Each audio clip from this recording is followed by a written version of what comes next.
دورہ قرآن میں 18واں پارہ قد افلح یعنی یقیناً فلاح پا گئے۔ الحمدللہ والصلاۃ والسلام علی رسولہ وعلی آلہ واصحابہ اجمعین۔ اعوذ باللہ من الشیطان الرجیم، بسم اللہ الرحمن الرحیم۔ پارے کا نام ہی آیت کا پہلا لفظ ہے قد افلح، یعنی یقیناً فلاح پا گئے کون لوگ؟ جو نہ صرف کہ ایمان والے ہیں بلکہ ان میں یہ کوالٹیز، یہ صفات ہیں۔ یعنی پیج کے پہلے حصے میں ہمیں وہ کوالٹیز مل رہی ہیں جو جنتیوں کی ہیں، اور یہاں پر 6 صفات کا ذکر آیا ہے۔ تو پہلی چیز کیا ہے؟ یعنی اپنی نمازوں میں خشوع اور خضوع، نماز کے دوران ایسی حالت کہ دل وسوسوں سے، برے خیالات سے بچا رہے، اور اللہ کی عظمت، اس کی جلالت، اس کی گریٹنس کا احساس دل میں بٹھانے کی کوشش کرے، اور ایسا خوف اور خشیت، ہمبلنس، ایسی کیفیت طاری ہو کہ جب انسان کسی بہت بڑے شخص، بہت بڑے بادشاہ کے سامنے بڑی عاجزی کے ساتھ کھڑا ہے، اور یہ کیفیت دل اور اعضاء دونوں سے ظاہر ہونی چاہیے۔ پھر دوسری کوالٹی کیا ہے جی مومنوں کی؟ کہ وہ ہر اس فضول بات سے، بے فائدہ بات سے بچتے ہیں جو نہ ان کو دنیا کا فائدہ دینے والی ہے نہ ہی دین کا، تو اس کے لیے لفظ آ رہا ہے لغو۔ تیسری چیز کیا آ رہی ہے؟ اللہ کی راہ میں خرچ کرنے والے، یعنی وہ جگہیں جہاں پر اللہ نے خرچ کرنے کا کہا ہے وہاں ہاتھ نہیں روکتے۔ جس پر زکوٰۃ فرض ہے وہ زکوٰۃ ادا کرتا ہے، اور اسی طرح نفلی صدقات، اور اسی طرح قرآن کریم میں ایک اور صفت بیان ہوئی ہے سورۃ الاسراء میں کہ مومن فضول خرچ نہیں ہوتے، اپنے مال کو شیطان کے راستے میں خرچ کرنے والے نہیں ہوتے، یعنی انہیں پتہ ہوتا ہے کہ میں نے حق حلال کی کمائی کہاں پر لگانی جہاں سے مجھے اجر آئے گا۔ اب جو یہاں پر چوتھی صفت آ رہی ہے وہ زنا نہیں کرتے، اور اسی طرح پانچویں کہ اپنی امانتوں کی حفاظت کرنے والے ہیں، یعنی امین ہوتے ہیں، اور وعدے کی پابندی کرنے والے۔ وعدے کے بارے میں اللہ تعالیٰ نے قرآن کریم میں فرما دیا کہ اس کی پوچھ ہونی ہے، اس کی بڑی تاکید آئی ہے سورہ نحل میں، یعنی اگر تم کوئی کسی سے ایگریمنٹ کر رہے ہو، کوئی وعدہ کر رہے ہو تو اس کو لازمی پورا کرو، کیونکہ وعدے سے پیچھے ہٹنا، بیک آف ہونا، یہ ایک آپ کی برے اخلاق کی مثال ہے جو کہ نان بلیورز پر بھی برا امپیکٹ ڈالتی ہے مسلمانوں کا۔ اور پھر جی آخری بات اگین، یعنی نماز سے بات شروع ہوئی تھی اور نماز ہی پر ختم ہو رہی ہے، یعنی اتنی اہم ہے، نماز کے بغیر کوئی چارہ نہیں، کوئی شارٹ کٹ نہیں ہے اللہ کے قریب ہونے کا۔ پھر کیا کہا گیا جی؟ والذین هم علی صلاتہم یحافظون، اپنی نمازوں کی حفاظت کرنے والے، اور وہی ہیں وارث جنتوں کے۔ تو کیا چیز ہمیں مل رہی ان آیات کے بینیفٹس میں؟ یعنی اسکالرز کہتے ہیں کہ اللہ کی معرفت کے، نیکیوں کے، اس کے قریب ہونے کے بہت سارے سورسز ہیں، یعنی زندگی میں یہ میدان کھلا ہے، جو چاہے جتنی نیکیاں کمائے۔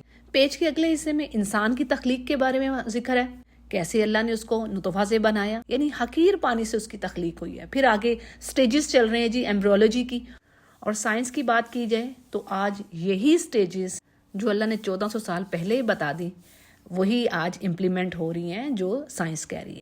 تیسرا پوائنٹ کیا آ رہا ہے؟ احاطۃ علم اللہ بمخلوقاتہ، یعنی اللہ کا خوب معلوم ہے اپنی مخلوق کے بارے میں۔ پیچھے پڑھ لیا تھا سورہ ہود میں، وما من دابۃ فی الارض الا علی اللہ رزقها ویعلم مستقرها ومستودعها، یعنی زمین پر ایسا کوئی جاندار نہیں ہے مگر یہ کہ اللہ اس کو رزق عطا کر رہا ہے، اور اللہ کو خوب پتہ ہے اس کے ٹھکانے کا، اس کے رہنے کی جگہ کا، اور اس کے مرنے کی جگہ کا، اور یہ چند جملے ہی ساری بات کو گھیر لیتے ہیں۔ یعنی اللہ فرما رہے ہیں کہ کوئی پتا زمین پر نہیں گرتا اور کوئی دانہ زمین کے اندر نہیں جاتا، لیکن اللہ کو خوب پتہ ہے اس کے علم سے اور اس کی اجازت سے، اس کے اذن سے۔ اگلے پیج کی آیات کے بینیفٹس کو دیکھتے ہیں، آیت نمبر 18 سے۔ اس میں پہلی چیز کیا آ رہی ہے؟ یعنی اللہ کا پانی برسانا آسمان سے، یہ رحمت ہے، یہ کرم ہے انسانوں پر، یعنی اللہ نے ایسا انتظام کیا ہوا ہے زمین پر کہ بارش کا پانی کو بھی محفوظ کر دیا، کہ جیسے چشمے، نہریں، دریا، تاکہ پانی نہ تو بہہ کر ضائع ہو بلکہ ان چشموں اور نہروں کی صورت میں جمع ہو اور انسانوں کو فائدہ دے، کیونکہ پانی ہی سے تو زندگی ہے۔ پیچھے پڑھ لیا نا سورۃ الانبیاء میں، اللہ کیا فرماتے کہ میں نے ہر چیز کو، ہر جاندار کو پانی سے پیدا کیا ہے، تو انسان کے سروائیول کے لیے پانی کے بغیر گزارا نہیں ہے، ساری نباتات تو پانی سے ہی آئیں گی، جیسا کہ اگلی آیات میں اللہ فرما رہے ہیں کہ اسی پانی سے تو تمہارے لیے باغات، کھجوروں کے، انگوروں کے اور بہت سارے ثمرات ہیں، اور زیتون کے درخت کی بھی بات آ گئی، یعنی اس میں بھی فائدے ہیں انسانوں کے لیے۔ پھر اسی طرح مویشیوں میں انسانوں کے لیے فائدے رکھے ہیں، ان کے بطن سے دودھ حاصل کرتے ہیں، اور بہت سارے فائدے ہیں، وہ بوجھ اٹھانے کے کام آتے ہیں، گوشت ہم ان سے لیتے ہیں جو حلال جانور ہیں۔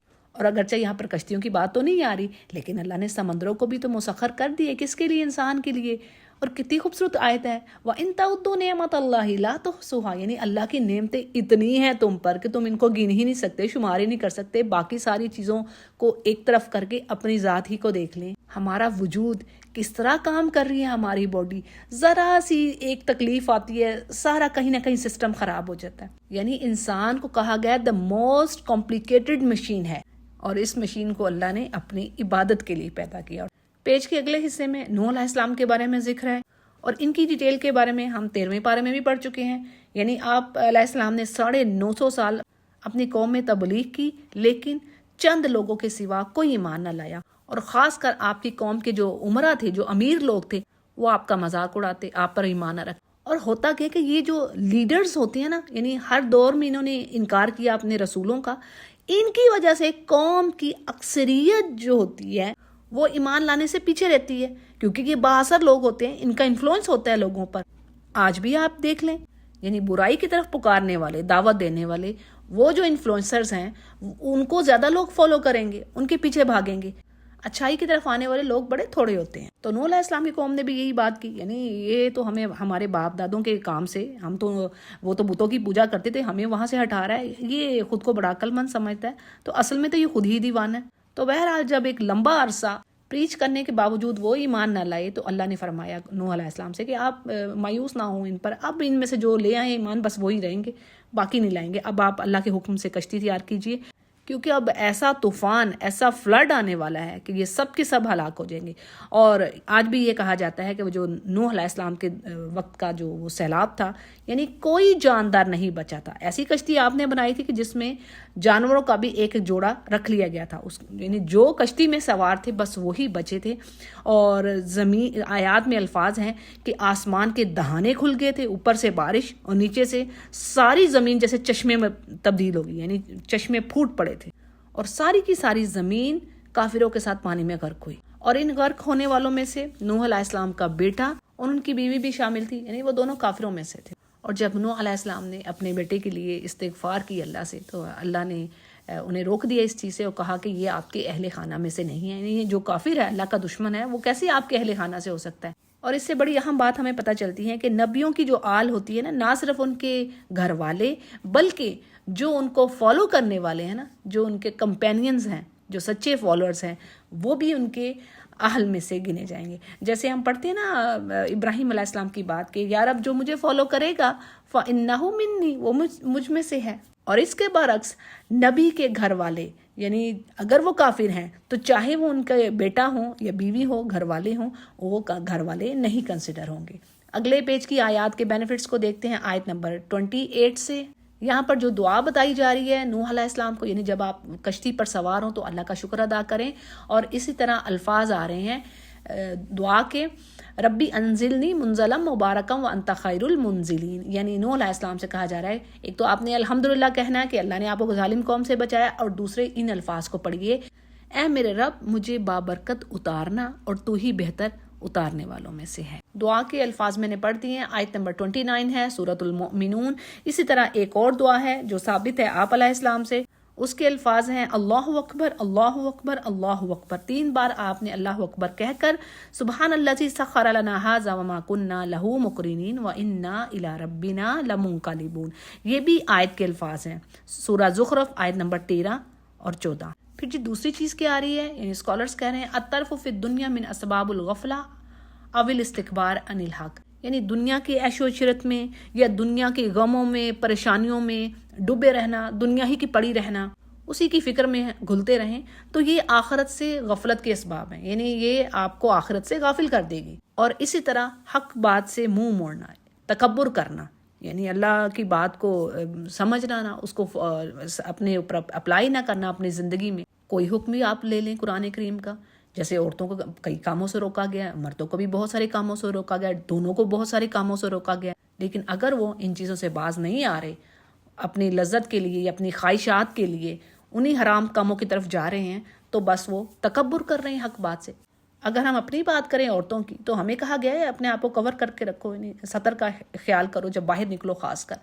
تو آج دیکھیں حجاب نہ کرنے پر کیسی کیسی تعویلیں، کیسی کیسی لاجکس دے رہے ہیں کئی سو کالڈ اسکالرس. اگلی آیتوں میں اللہ بیان کر رہے ہیں یعنی بہت سارے انبیاء آئے بستیوں کی طرف اللہ نے بھیجے، لیکن ان کے سرداروں خوشحال لوگوں نے وہی چیز کی. یعنی کبھی کہتے یہ تو ہمارے جیسا ہی انسان ہے، یہ تو اسی طرح کھا پی رہا ہے جس طرح ہم کھا پی رہے ہیں، تو یہ کیسے رسول ہو سکتا ہے؟ اللہ کو تو چاہیے تھا فرشتہ بھیجتے. اور کبھی کہتے کہ جب ہم ختم ہو جائیں گے، مر جائیں گے، ہماری ہڈیاں گل سڑ جائیں گی، تو کیا پھر سے ہم کھڑے ہوں گے، پھر سے ہماری ہڈیوں کو زندہ کیا جائے گا؟ تو یہ کیسی بات ہے؟ یعنی یہ تو ہماری بس دنیا کی زندگی ہے، ہم نے دوبارہ نہیں کھڑے ہونا. یہ کافروں کا کانسیپٹ ہے. کافروں اور اہل کتاب کو فرق کرنے والی چیز یہی ہے.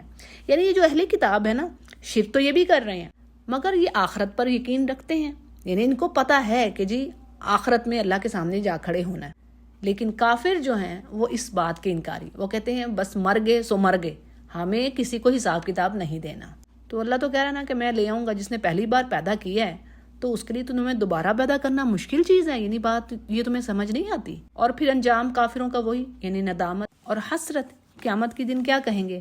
ربما یود الذین کفروا لو کانوا مسلمین، کہ جب دیکھیں گے جنتی جنت میں چلے گئے ہیں، یہ آیت میں پڑھ رہی ہوں، تو کہیں گے اے کاش کہ ہم بھی مسلمان ہوتے، پھر اس کا ایمان لانا کیا فائدہ ہوا. تو جی اللہ نے بہت ساری بستیوں کا اس طرح ہلاک کیا اور اس کے بعد پھر دوسری اور بستیاں کھڑی کی. اگلے پیج کی آیات کو دیکھتے ہیں، آیت نمبر 43 سے. تو یہاں پر جو پہلی چیز آ رہی ہے، اسکالرز کہہ رہے ہیں جی الاستکبار مانع من التوفیق للحق. یہ جو تکبر ہے نا، انکار کرنا، یہ روکتا ہے آپ کو سچائی کی طرف آنے سے.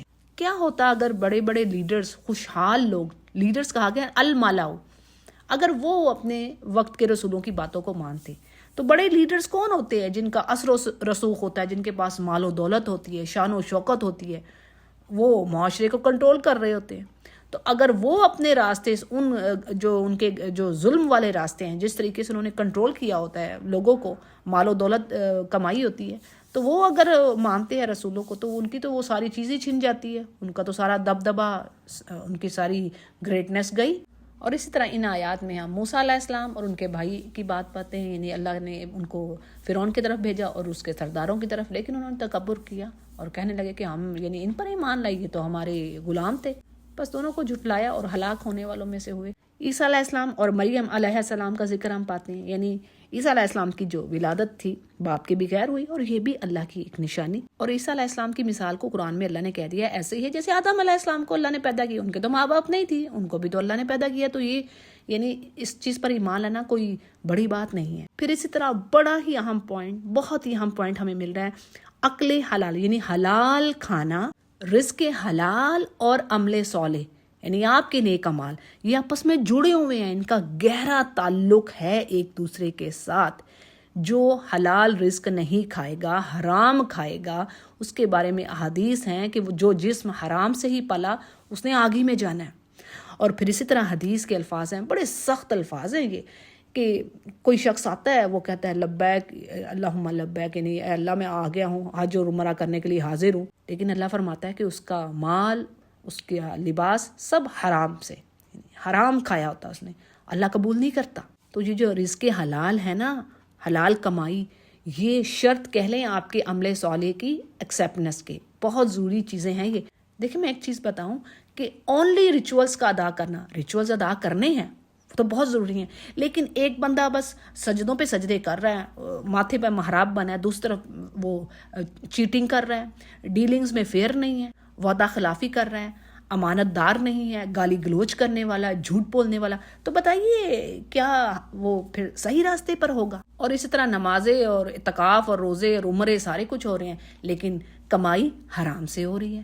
تو کیا یہ صحیح، یہ بات کوئی سمجھ آتی؟ یہ تو ویسے ہی نہیں سینس بنتی اس کی. یہاں پر خاص رسولوں سے کہا جا رہا ہے، لیکن میسج ساری امہ کے لیے کہ اے رسولو، پاک طیب رزق حلال کھاؤ اور عمل صالح کرو. حدیث کے الفاظ ہیں کہ اللہ تعالیٰ حرام کمائی والے کا نہ صدقہ قبول کرتا ہے، نہ ہی اس کی دعا قبول کرتا ہے. صحیح مسلم اس کو روایت کر رہے ہیں. پھر جی اگلا پوائنٹ، یعنی اللہ کی توحید ونس کی طرف تمام انبیاء نے دعوت دی لوگوں کو. پھر جی ایک اور پوائنٹ، الانعام علی الفاجر لیس اکراما لہ وانما ہوا استدراج، یعنی کسی فاجر کو، ظالم کو، بد کردار کافروں کو آپ کہہ لیں آج دنیا میں، یعنی جو دنیاوی لذتیں خوشحالیاں ملی ہوئی ہیں، تو یہ ان کا آنر نہیں ہو رہا، اکرام نہیں ہو رہا اللہ کے نزدیک، بلکہ یہ اللہ ان کو ڈھیل دے رہا ہے، یعنی اللہ نے مہلت دی ہوئی ہے. اور مہلت کیوں؟ اس کی بھی ریزنز ہیں. یعنی ایک تو اللہ کہہ رہا ہے ٹھیک ہے جاؤ گناہوں میں بڑھ لو جتنا بڑھنا ہے، اور دوسرا اللہ توبہ کا انتظار بھی کرتا ہے، شاید اس کا بندہ کسی وقت میں بھی پلٹ آئے. اور آخر میں متقین کی چند صفات، یعنی اپنی رب کی آیات پر ایمان رکھنے والے ہیں، وہ شرک نہیں کرتے. یعنی شرک کو کیا کہا گیا؟ ان شرک لظلم عظیم، سب سے بڑا ظلم شرک ہے. جس نے شرک کیا اس کے گناہ نہیں، اللہ نہیں اس کو بخشے گا. اللہ نے کہا اس کے علاوہ تم کچھ کر لو میں بخش دوں گا، وہ اس کا معاملہ ہے، ہم نہیں جانتے. اب آیت میں الفاظ آتے ہیں ان اللہ لا یغفر ان یشرک بہ، یعنی شرک تو بالکل نہیں معاف کرے گا، ویغفر ما دون ذلک، اس کے علاوہ جو چاہے وہ معاف کر دے. تو جی اللہ کے بندے کون ہیں؟ جو شرک نہیں کرتے اور اللہ کی راہ میں خرچ کرنے کے باوجود ڈرتے رہتے ہیں. یعنی نیکی کرنے کے باوجود بھی وہ فخر نہیں کر رہے ہوتے، شیخی ہو رہے نہیں ہوتے، ان کو ڈر لگا رہتا ہے کہ خدا نہ خواستہ کسی عمل کی وجہ سے، کسی ایسی خطا کی وجہ سے کہیں ہمارا یہ نیک عمل یا ہمارا صدقہ خیرات ایکسیپٹ ہی نہ ہو. وہ ڈرتے ہیں اور امید بھی رکھتے ہیں. اس پر حدیث ہے، عائشہ رضی اللہ عنہا نے پوچھا آپ علیہ السلام سے کہ یہ ڈرنے والے کون سے ہیں؟ یعنی اسی آیت کے حوالے سے بات آتی ہے. یعنی عائشہ رضی اللہ عنہا نے فرمایا کہ کیا یہ وہ لوگ ہیں جو شراب پیتے ہیں، بدکاری کرتے ہیں اور چوریاں بھی کرتے ہیں تو پھر ڈرتے ہیں؟ تو آپ علیہ السلام نے فرمایا نہیں، بلکہ یہ وہ لوگ ہیں جو نماز پڑھتے ہیں، روزہ بھی رکھتے ہیں، صدقہ خیرات بھی کرتے ہیں، لیکن اس کے باوجود یہ ڈرتے رہتے ہیں کہ کہیں یہ ریفیوز نہ کر دیے جائیں، ہمارے اعمال رد نہ ہو جائیں. اور اگلی بات کیا رہی ہے؟ وَلَا نُكَلِّفُ نَفْسًا إِلَّا وُسْعَهَا، یعنی ہم کسی جان پر اس کی استطاعت، جتنی اس کی طاقت ہے اس سے بڑھ کر اس پر بوجھ یا تکلیف نہیں ڈالتے. اس چیز کو ہم نے سورۃ البقرہ میں بھی پڑھا، اور اس کی وضاحت میں نبی علیہ السلام نے فرمایا کہ میری امت سے ان کے جی میں آنے والی باتوں کو معاف کر دیا گیا. یعنی جو دل میں برائی یا وسوسے اٹھتے ہیں، جو شیطان وسپرنگ کرتا ہے، ان پر اللہ گرفت نہیں کرے گا جب تک کہ ان پر عمل نہ کیا جائے، یا پھر زبان سے ان الفاظ کا اس برائی کا اظہار نہ کر دیا جائے. یعنی ایسی برائی یا زیادتی انسان کے دل کے اندر ہے لیکن اس پر اس نے عمل نہیں کیا یا زبان سے اظہار نہیں کیا تو اس پر پکڑ نہیں ہے. اور کہا جا رہا ہے کہ اللہ کے پاس ایسی کتاب ہے جو حق کے ساتھ بولتی ہے. یعنی انسان کا اعمال نامہ، جو اس نے عمل کیا ہوں گے اسی کے مطابق اس کو جزا یا سزا ملے گی، اور کچھ بھی زیادتی نہیں ہوگی. یعنی اگر اس نے اچھائی کی ہے تو کیا ہے؟ فَلَهُ خَيْرٌ مِّنْهَا، یعنی اس سے بڑھ کر اس کو اجر ملے گا. اور اگر برائی کر کے لایا ہے تو اتنی ہی سزا ملے گی جتنی کہ اس نے برائی کی ہے. اور اسی طرح کافرین کے شرک کے علاوہ بھی اور بہت سے بڑے بڑے برے اعمال ہیں جو وہ کر رہے ہیں. اسی طرح بڑا اہم پوائنٹس کیا اسکالرز کہہ رہے ہیں، یہ دنیا کی آسائشیں، خوشحالیاں، مال کی بہت زیادہ کثرت ہونا. حدیث میں الفاظ آتے ہیں نا، یعنی کثرت مال عیاشی ہی کی طرف نکلتی ہے. بڑے کم لوگ ہوتے ہیں جو اللہ کی راہ میں خرچ کرنے والے ہوتے ہیں اور صالح ہوتے ہیں، زیادہ تر لوگ برائی کی طرف ہی مائل ہوتے ہیں. یہاں پر بھی پیچھے ہم نے یہی پڑھا، یعنی نوح علیہ السلام کی قوم کے لیڈر، یعنی جو سردار تھے، جو مال و دولت والے، شان و شوکت والے تھے سوسائٹی میں، تو ان کی یہ پوزیشن ان کے لیے مانع تھی، یعنی ان کو روکتی تھی ایمان لانے سے. اور پھر جب اللہ کی پکڑ آتی تو اس پر بلبلا اٹھتے. تو اللہ فرماتے ہیں کہ جب میری آیتیں تمہارے سامنے پڑھی جاتی تھیں تو تم اپنی بیڑیوں کے بل الٹے پھر جاتے تھے، اکڑتے تھے اور کہتے تھے یہ تو پچھلوں کی کہانی ہے. یعنی تمہیں اتنی توفیق ہی نہیں ملی کہ تم اس قرآن کریم کو سن لیتے، اس پر غور و فکر کر لیتے. بلکہ حقیقت تو یہ ان کے پاس ایسی چیز آئی تھی جو ان کے ماں باپ کے پاس نہیں تھی، یعنی وہ محروم رہے تھے اس نور سے. تو اس چیز پر انہیں اللہ کا شکر ادا کرنا چاہیے تھا. اور یہ کافرین کی بات ہے، میں کئی بار کہہ چکی، آج مسلمانوں کے حال بھی دیکھ لیجئے. جس چیز سے منع کیا جائے کہ یہ چیز دین کا حصہ نہیں ہے، اس کو مت کرو، تو وہ اپنی عقلوں سے تو کام ہی نہیں لیتے.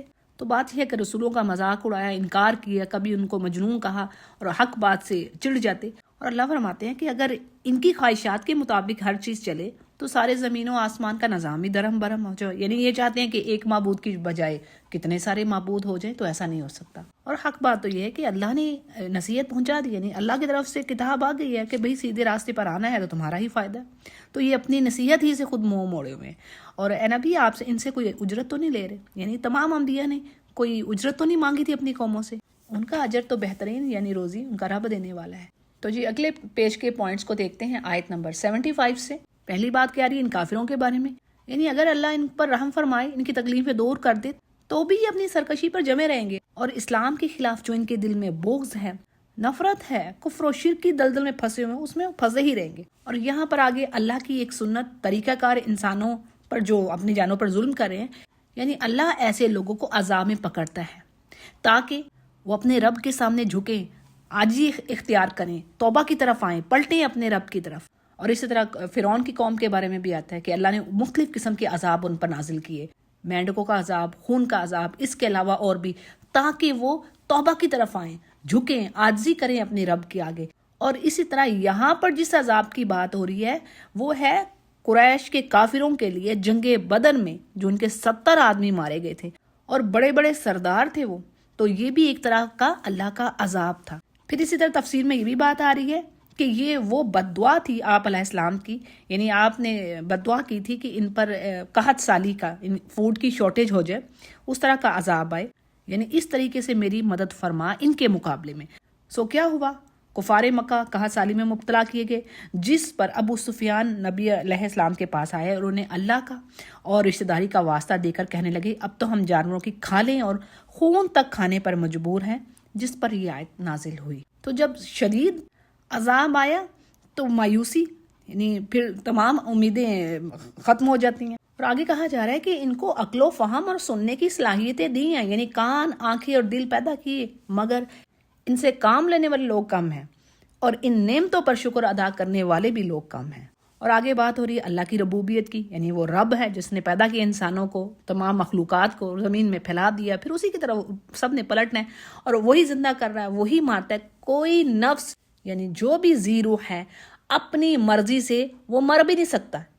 ما کان لنفس ان تموت باذن اللہ، سارا اختیار اس رب کریم کے پاس ہے۔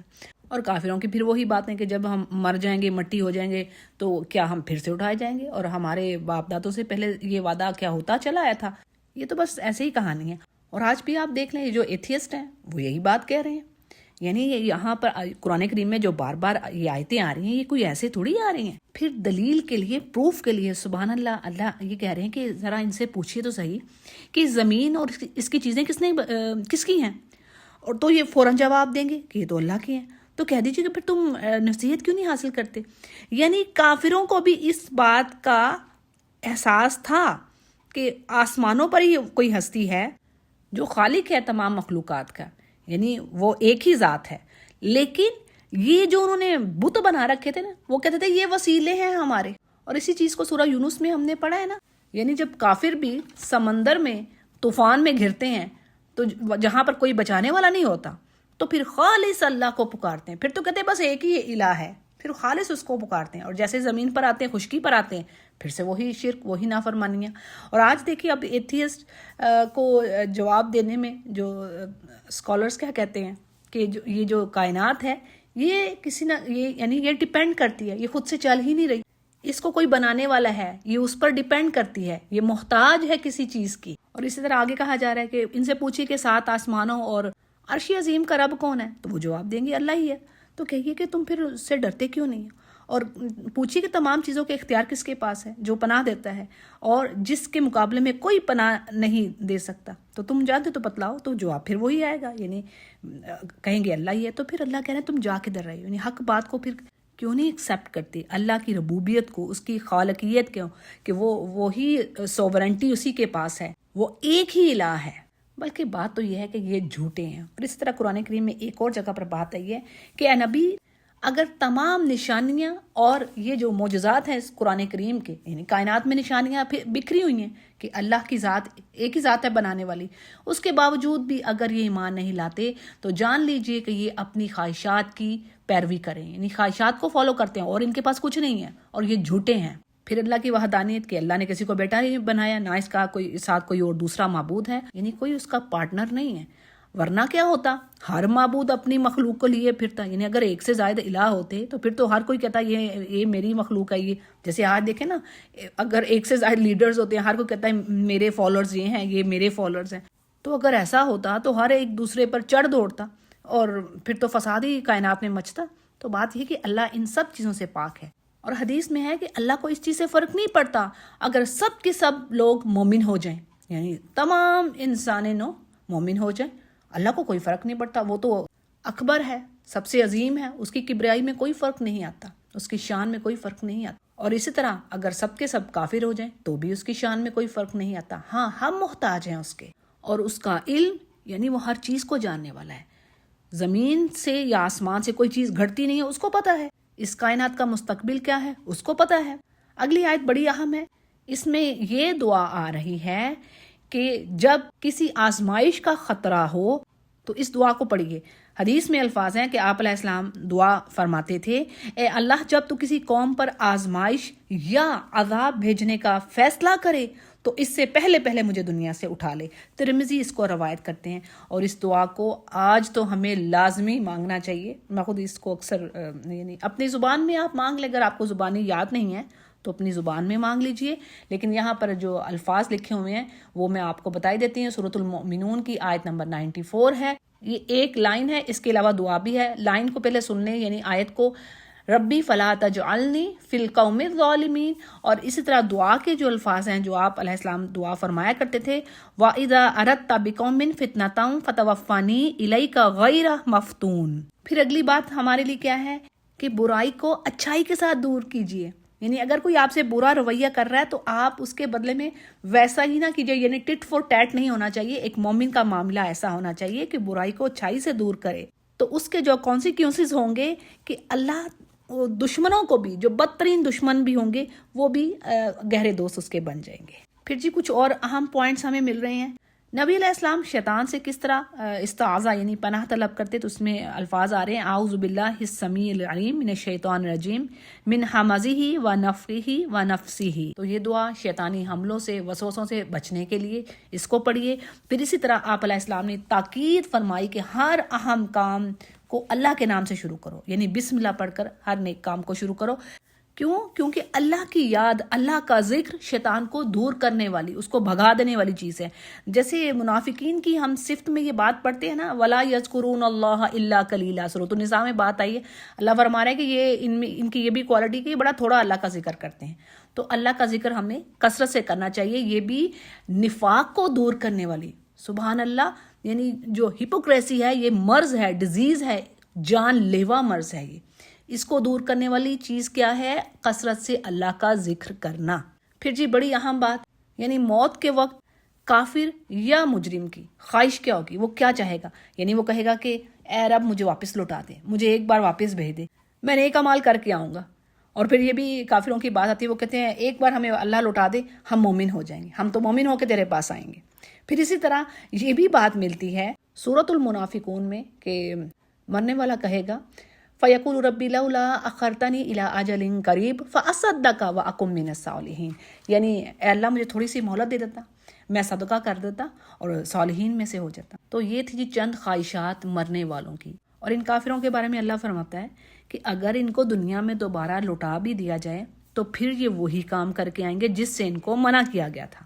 سورۃ الانعام کی بات ہے، وَلَوْ رُدُّوا لَعَادُوا لِمَا نُهُوا عَنْهُ، یعنی یہ سب ان کے بس کہنے کی باتیں ہیں، اللہ خوب جانتا ہے انہوں نے وہی کام کرنے ہیں، ان کو اگر دوبارہ ان کو چانس بھی ملے تو۔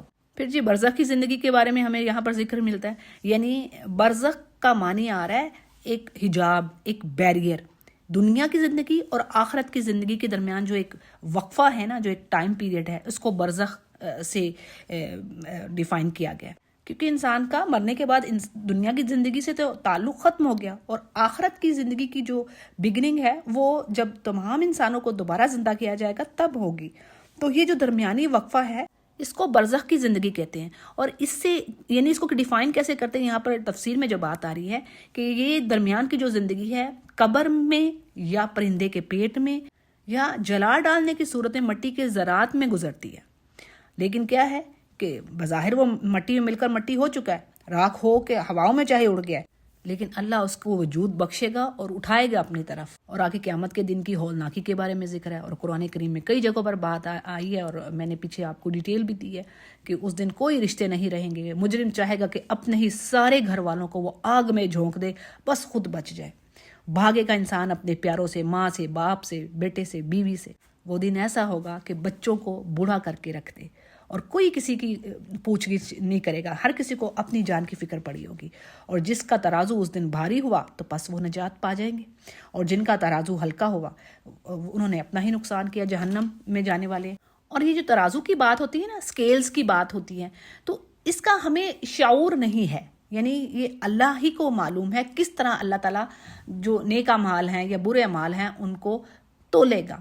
اس طرح حدیث میں یہ بھی بات ملتی ہے نا، آسمان و زمین کو ایک ترازو میں رکھ دیا جائے گا، یعنی ان ترازو کی وہ جو سکیلز ہیں ہم ان کی وسعت کا اندازہ ہی نہیں لگا سکتے۔ اور پھر یہاں سے جہنمیوں کے بارے میں ذکر ہے، اللہ اپنی آگ سے پناہ دیے رکھے، یعنی وہ آگ ان کے چہروں کو جلا کر رکھ دے گی اور وہ وہاں یعنی بد شکل ہو جائیں گے۔ جیسے آگ سے کوئی جب چہرہ یا جلتا ہے یا کوئی چیز بھی تو کس طرح وہ بد شکل ہو جاتی ہے، دانت جو ہیں وہ ظاہر ہو جاتے ہیں اور جو سکن ہے وہ ساری سمٹ کر سکڑ کر ختم ہو جاتی ہے، راکھ کالی سیاہ ہو جاتی ہے اور ایسا دہشت ناک فیس ہو جاتا ہے۔ پھر اسی طرح سورہ صافات میں ہم کیا پاتے ہیں کہ ان کو زقوم کا درخت یعنی ایسا کھانا ہوگا جو خاردار جھاڑیوں پر مشتمل ہوگا اور ان کو پینے کے لیے کھولتا ہوا پانی دیا جائے گا جو ان کی انتڑیوں کو جلا کے رکھ دیا جائے گا۔ پھر اسی طرح سورۃ النساء میں کیا بات آتی ہے کہ ان کی یعنی اسکن جب جل جائے گی پھر دوسری اسکن ان کو دی جائے گی تاکہ وہ جلنے کا جو مزہ ہے عذاب کا وہ چکھتے رہیں۔ یعنی تو چند باتیں میں نے آپ کے آگے رکھی ہیں، پورے قرآن کریم میں جگہ جگہ ایسی ہولناکیاں، ایسی خطرناک وارننگز دی گئی ہیں، بس اللہ تعالیٰ ہمیں اس آگ سے بچائے جو فوری جس کا داخلہ جنت میں ہوگا پس وہ فلاح پا گیا۔ اللہ ہمیں ان میں سے کرے، ہمارے پیاروں کو بھی، آمین یا رب۔ اچھا جی، پھر آگے کنورزیشن ہے، یعنی جہنمی سے اللہ بات کرے گا کہ کیا میری آیتیں تمہارے پاس آتی نہیں تھی، تم پھر اس کو جھٹلاتے تھے۔ تو یہاں پر جو الفاظ آ رہے ہیں کہ وہ کہیں گے کہ بے شک ہمارے رب یعنی آتی تھی، لیکن دنیا کی خواہشات، لذات، یعنی ہماری جو ڈیزائرز تھیں ہم انہی میں انڈلج رہے۔ اور سورہ ملک میں بھی یہ بات پڑھتے ہیں نا کہ ان سے پوچھا جائے گا اس دن کہ تمہارے پاس کوئی رسول نہیں آئے تھے تمہیں بتلانے کے لیے، تو کہیں گے ہاں آئے تھے، اعتراف کریں گے اپنے جرم کا، تو اللہ کہیں گے دفع ہو جاؤ اب، یعنی جاؤ جہنم میں اب۔ اور پھر کیا کہیں گے کہ اے رب ہمیں یعنی ہمیں تو نکال دو یہاں سے، آگ سے نکال دے، نجات دے دے، اب ہم ایسا نہیں کریں گے، اور اگر ایسا کیا تو بے شک ہم ظالم ہیں۔ تو اللہ فرمائے گا یعنی تم اب یہیں پر پڑے رہو، مجھ سے کلام نہ کرو۔ یہ وہی بات جو پیچھے بھی میں اس کو دہرا چکی ہوں، یعنی اللہ کو خوب پتہ ہے واپس جا کے پھر وہی کام کریں گے۔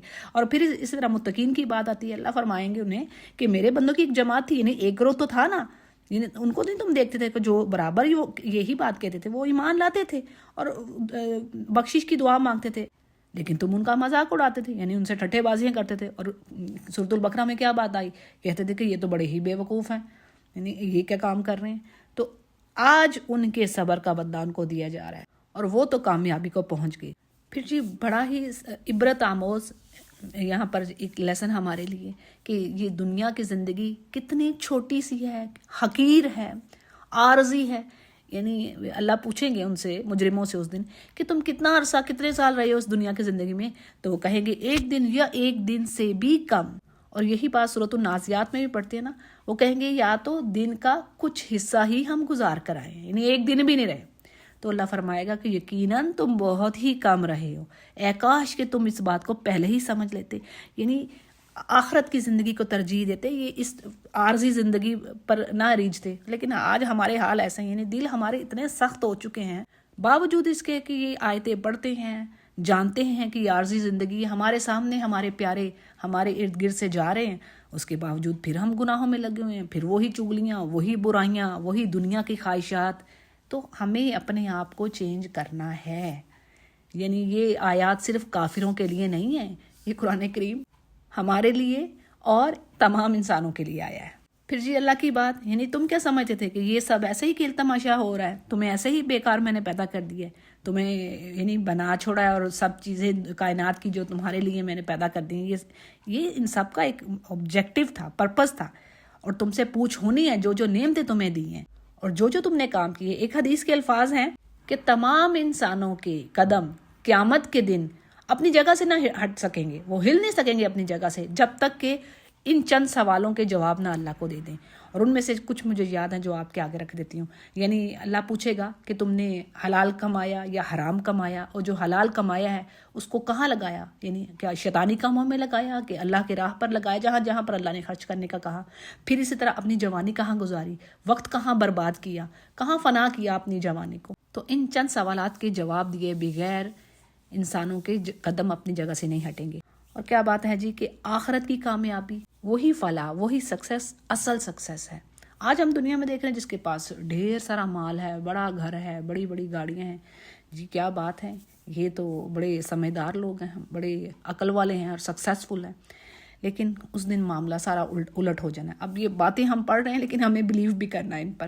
اور آخری بات یعنی جو شخص اللہ کے ساتھ کسی دوسرے الہ کو پکارا ہے تو اس کے پاس تو کوئی لاجک نہیں ہے، کوئی پروف نہیں ہے. اور الحمدللہ آج بھی ہمارے اسکالرز جو سچے ہیں جب بھی کسی دوسرے مذہب کے پادریوں کے ساتھ یا ان کے رہنماؤں کے ساتھ آرگیو کرتے ہیں، کراس ورک کرتے ہیں، تو وہ دلیل دیتے ہیں اس بات کی. اور آخر میں یہ دعا ہے جی، سورہ اس دعا پر ختم ہو رہی ہے، وَقُلْ رَبِّ اغْفِرْ وَارْحَمْ وَأَنْتَ خَيْرُ الرَّاحِمِينَ. اس دعا کو بھی پڑھنا چاہیے، رَبِّ اغْفِرْ وَارْحَمْ وَأَنْتَ خَيْرُ الرَّاحِمِينَ. الحمدللہ سورۃ المؤمنون کمپلیٹ ہوئی. سورۃ النور کو شروع کرتے ہیں. بسم اللہ الرحمن الرحیم. سورہ نور کے سبجیکٹس کے حوالے سے بات کی جائے تو یہ ان چند صورتوں میں سے آتی ہے جن میں عورتوں کے پرٹیکولر ایشوز، شریعہ لاز اور how to live life as a Muslimah in this society, یعنی عورتوں کے حوالے سے ان کے مسائل، معاشرتی زندگی کے بارے میں ڈیٹیلز ملتی ہیں. سورہ نور کے علاوہ سورہ احزاب اور سورہ نساء میں بھی آپ کو یہ باتیں ملتی ہیں. پہلی چیز جو آ رہی ہے یعنی اللہ فرما رہے ہیں یہ سورت ہم نے نازل فرمائی ہے، یعنی سورۃ انزلناہا وفرضناہا، تمام صورتیں ہی اللہ نے نازل فرمائی ہیں. لیکن اس کے بگننگ میں ایسا کہنے کی کیا وجہ ہوئی؟ تو اس کی بات تفسیر میں یوں آ رہی ہے، وہ کہتے ہیں کہ یعنی اس میں جو احکامات ہیں، جو لاز ہیں، وہ کتنے امپورٹنٹ ہیں، ان کو ایمفسائز کرنے کے لیے یہ بات شروع میں ہی لے آئی گئی ہے کہ بھائی جان لو کہ جو اس میں بتایا گیا ہے نا اس پر عمل کرنا ہے، اور یہ اللہ کی طرف سے سینڈ ڈاؤن ہو چکے ہیں، اب تم ان پر عمل کرو، یعنی ان کو امپلیمنٹ کرو. اچھا جی، پہلی جو چیز آ رہی ہے ایڈلٹری کی سزا، یعنی زنا کی کیا سزا ہے. تو جی حدیث کے الفاظ ہیں کہ اس آیت کے نازل ہونے پر آپ علیہ السلام نے صحابہ سے فرمایا کہ اللہ نے جو وعدہ کیا ہے اس کے مطابق بدکار مرد اور عورت کی مستقل یعنی ایک پرماننٹ سزا، پنشمنٹ مقرر کر دی گئی ہے. وہ کیا ہے؟ تم مجھ سے سیکھ لو. وہ ہے کنوارے، یعنی جو غیر شادی شدہ مرد اور عورت ہیں ان کے لیے 100 کوڑے. ٹھیک ہے، جو غیر شادی شدہ ہیں ان کے لیے 100 کوڑے، مرد ہو چاہے عورت ہو. اور شادی شدہ مرد اور عورت کو 100 کوڑے اور سنگساری کے ذریعے مار دینا. اس کو صحیح مسلم روایت کر رہے ہیں. لیکن بعد میں شادی شدہ زانیوں کے لیے جو 100 کوڑوں کی سزا تجویز کی گئی تھی اس کو رجم میں ہی مرج کر دیا. یعنی اب شادی شدہ مرد یا عورت جو ایڈلٹری کرے اس کے لیے صرف رجم کی سزا ہے. پھر جی بڑی اہم بات یعنی اللہ فرما رہے ہیں کہ اللہ کی دین کو، اس کے لاز کو امپلیمنٹ کرتے ہوئے ذرا بھی تمہیں تردد یا ہیزیٹیشن نہیں ہونا چاہیے. اور یہاں پر جو ترس کھانے کے الفاظ آئے نا کہ اللہ فرما رہے ہیں کہ تمہیں ان پر ترس نہیں آنا چاہیے، تو اس کا مطلب یہ نہیں ہے. مطلب بات وہی ہے کہ آپ نے سزا کو امپلیمنٹ کرنا ہے، ذرا سا بھی اس میں کوئی رد و بدل نہیں کرنا، کوئی لے دے کے معاملہ طے نہیں کرنا. ٹھیک ہے. اور اسی طرح ترس جو آنا ہے یہ تو کسی پر پٹی فیل کرنا، یہ ایمان کے اگینسٹ نہیں ہے. لیکن یہ نہ ہو کہ ترس کھا کر آپ سزا ہی نہ دیں یا پھر کوئی اور وجہ ہو، یعنی قاضی ہی بک گیا. تو بہرحال دونوں صورتوں میں یہ بات جائز نہیں کہ اللہ کے رول کو امپلیمنٹ نہ کیا جائے. اور دیکھیں ہم نے سورۃ البقرہ میں پڑھا تھا نا، یا ایھا الذین آمنوا کتب علیکم القصاص فی القتلی. ٹھیک ہے، یعنی تمہارے لیے قتل کے معاملے میں قصاص رکھ دیا گیا. اور پھر آگے جو اللہ بات کہتے ہیں آیت میں آتی ہے کہ دیکھو وَلَکُمْ فِی الْقِصَاصِ حَیَاةٌ یا اُولِی الْأَلْبَابِ، یعنی قاتل کو سزا دلوانے میں ہی سوسائٹی کا فائدہ ہے، اسی میں بہتری ہے. حیا یعنی زندگی ہے. اب وہ تو قتل ہو رہا ہے لیکن اللہ کہہ رہے ہیں زندگی ہے، تو زندگی کس کی؟ اس معاشرے کی. یعنی جرم کرنے والے کو ایسی سزا دی جائے کہ دوبارہ کوئی دوسرا اس کی سزا کو دیکھ کر جرم کرنے کا سوچے بھی نہ. اگلی جو آیت آ رہی ہے اس کے حوالے سے 2-3 یہاں پر سینگز ہیں، قول ہے. پہلی بات تو یہ ہے کہ مومنوں کو منع کر دیا گیا بدکار عورتوں سے نکاح کرنے سے.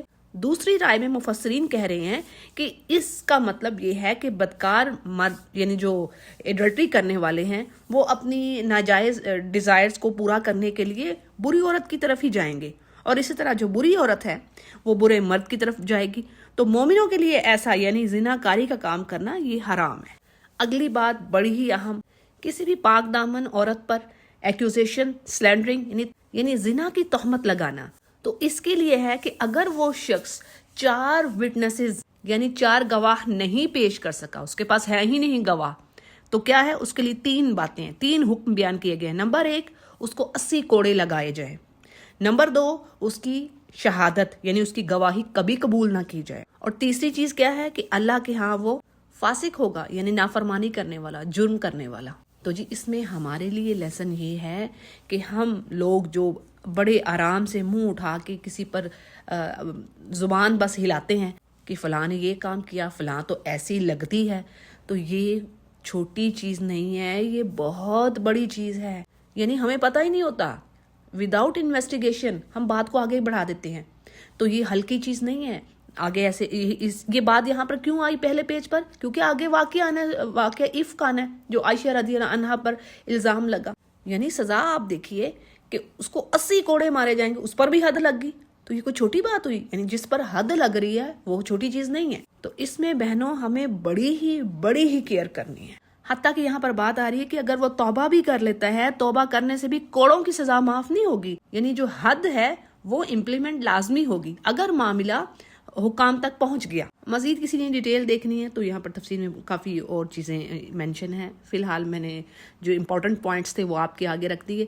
اگلی آیات میں بڑا اہم مسئلہ بیان ہو رہا ہے، لیعان کا مسئلہ. اس کو کیسے ڈیفائن کرتے ہیں، اس کا مطلب کیا ہے، اس کے بارے میں پڑھتے ہیں. یعنی اگر کسی مرد نے اپنی بیوی کو اپنی آنکھوں سے کسی غیر کے ساتھ بدکاری کرتے ہوئے دیکھ لیا اور وہ خود تو گواہ ہے ہی، لیکن کیا اس کو 4 گواہ لانے پڑیں گے اپنی بیوی پر یہ جرم ثابت کرنے کے لیے؟ تو ایسا نہیں ہے. اور یہ بات صرف اور صرف میاں بیوی کے لیے. ٹھیک ہے، شوہر یا بیوی دونوں میں سے، یعنی دونوں میں سے جو بھی دیکھتا ہے اپنے پارٹنر کو ایڈلٹری میں مبتلا، اور چاہے اس کے پاس گواہ نہیں ہے، لیکن شریعت نے اس کے لیے سلوشن کیا دیا ہے. یعنی وہ شخص عدالت میں جائے، جو بھی یعنی مسلمانوں کا حاکم ہے اس کے پاس جائے اور 4 مرتبہ اللہ کی قسم کھا کر یہ کہے کہ وہ اپنی بیوی پر زنا کی تہمت لگانے میں سچا ہے. یعنی کھانی تو صرف اس نے قسم ہی ہے، لیکن اللہ پر قسم کھانی ہے 4 مرتبہ کہ ہاں وہ سچا ہے، اس کی بیوی بدچلن ہے یا پھر یہ بچہ اس کا نہیں ہے. اور 5ویں مرتبہ وہ کیا قسم کھائے گا کہ اگر وہ جھوٹا ہوا تو اس پر اللہ کی لعنت ہے. اور اس کے جواب میں یعنی اب عورت کا کیا ری ایکشن ہے کہ اگر خاوند کے جواب میں بیوی 4 مرتبہ قسم کھا کر یہ کہہ دے کہ یہ جھوٹا ہے، یعنی وہ 4 مرتبہ یہ قسم کھا لے کہ نہیں یہ جھوٹا ہے، اور 5ویں مرتبہ کہے کہ اگر اس کا خاوند سچا ہو تو میں جھوٹی ہوں تو مجھ پر اللہ کا غضب ہو، تو اس صورت میں وہ زنا کی سزا سے بچ جاتی ہے. اور وقت کا حاکم جو ہے وہ ان دونوں کے درمیان ہمیشہ کے لیے جدائی کروا دے گا. اور اس معاملے کو لیان کے نام سے کیوں پکارا گیا؟ کیونکہ اس میں دونوں ہی جو پارٹیز ہیں دونوں ہی یہ کہتے ہیں کہ اگر ہم جھوٹے ہوئے تو ہم پر اللہ کی لعنت ہے. اور تفسیر میں بات آ رہی ہے کہ آپ علیہ السلام کے زمانے میں ایسے واقعات پیش آئے تھے جن کی تفصیل احادیث میں موجود ہیں. تو جی ہمیں اس پیج پر اہم جو پوائنٹس ہیں وہ کیا ہیں؟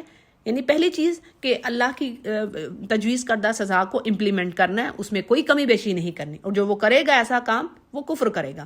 پھر مومنوں کو روکا جا رہا ہے کہ بدکار عورتوں سے نکاح نہ کرو.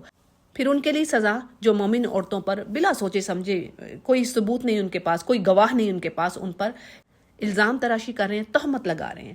پھر جی میاں بیوی کا معاملہ، یعنی اگر دونوں میں سے کوئی پارٹنر ایک سمجھ رہا ہے کہ یہ ایڈلٹری میں مبتلا ہے تو اس میٹر کو کیسے ہمیں ڈیل کرنا ہے، اس کا سلوشن بتا دیا گیا. اگلے پیج کو دیکھتے ہیں آیت نمبر 11 سے.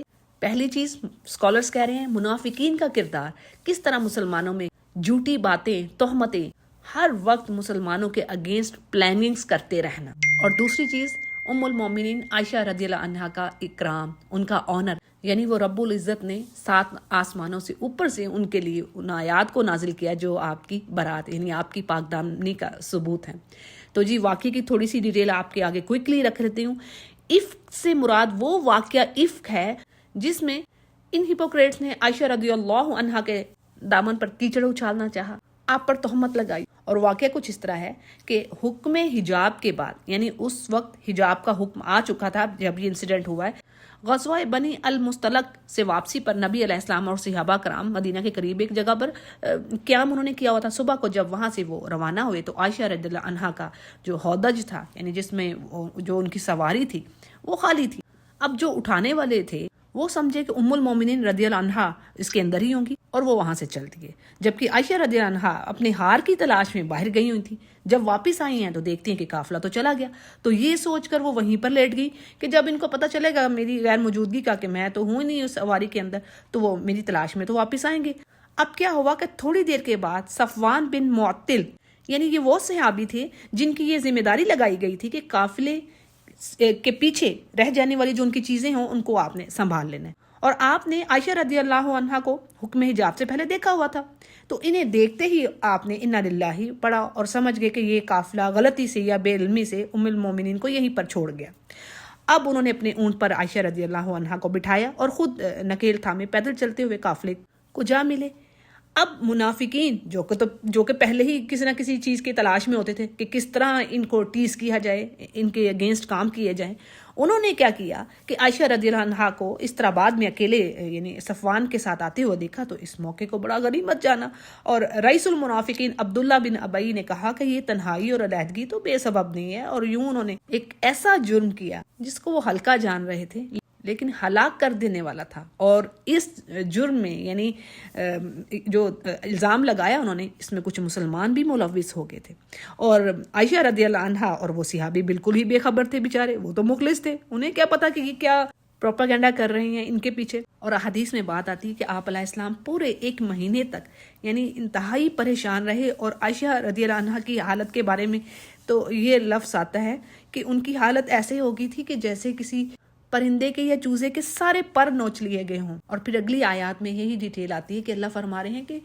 جن ایمان والوں نے بھی، یعنی میں نے جیسے بتایا نا کچھ ایمان والے بھی وہ اس میں انوالو ہو گئے کہ ان کو بھی لگا کہ شاید کچھ ایسا معاملہ ہو، تو اللہ فرما رہے ہیں کہ تم نے اس چیز کو اتنا ہلکا کیسے جان لیا کہ نبی کی بیوی جو عالیہ نصب اور زبردست بہترین کردار والی، ان جیسی تو کوئی ہے ہی نہیں، تم نے یعنی یہ سوچا نہیں کہ تم زبان سے کیا بات نکال رہے ہو، اور لیکن یہ اللہ کے نزدیک بہت بڑی بات تھی، یعنی ان کی عظمت، ان کی شان، ان کے جو خاندان کا جو آنر تھا، وہ تو اس کے تو برابر میں کوئی دوسرا اہل ایمان آتا ہی نہیں تھا۔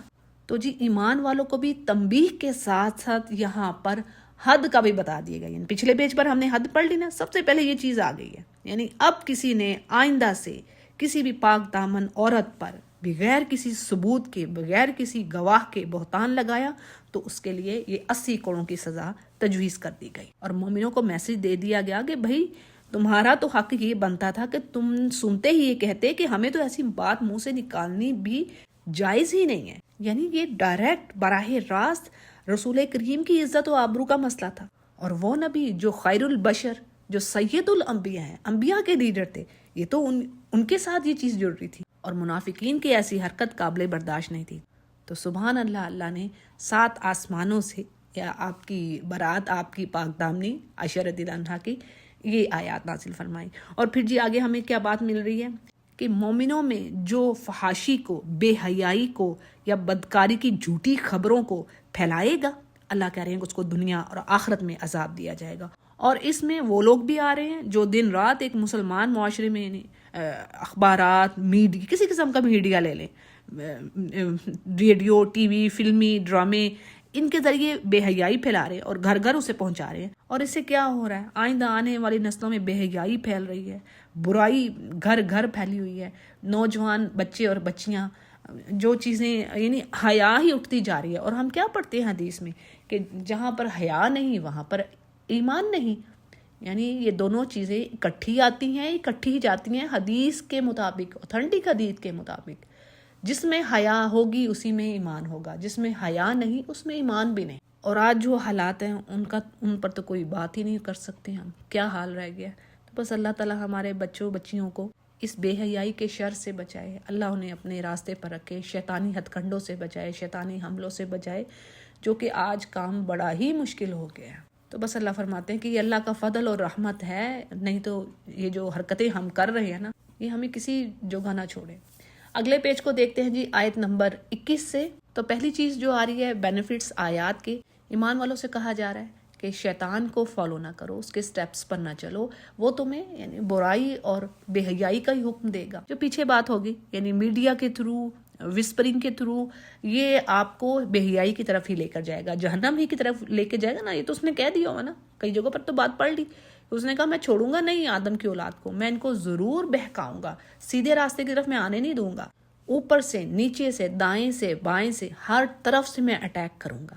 اور حدیث کے الفاظ ہیں کہ آپ علیہ السلام نے فرمایا ہے شیطان اس طرح انسان کے جسم کے اندر سرکولیٹ کرتا ہے جیسے خون گردش کر رہا ہے، یعنی ہر ٹائم وہ اس کو پھسلانے میں لگا ہوا، حتیٰ کہ عند الموت وہ اس کو فتنے میں ڈالنے کی پوری کوشش کرے گا۔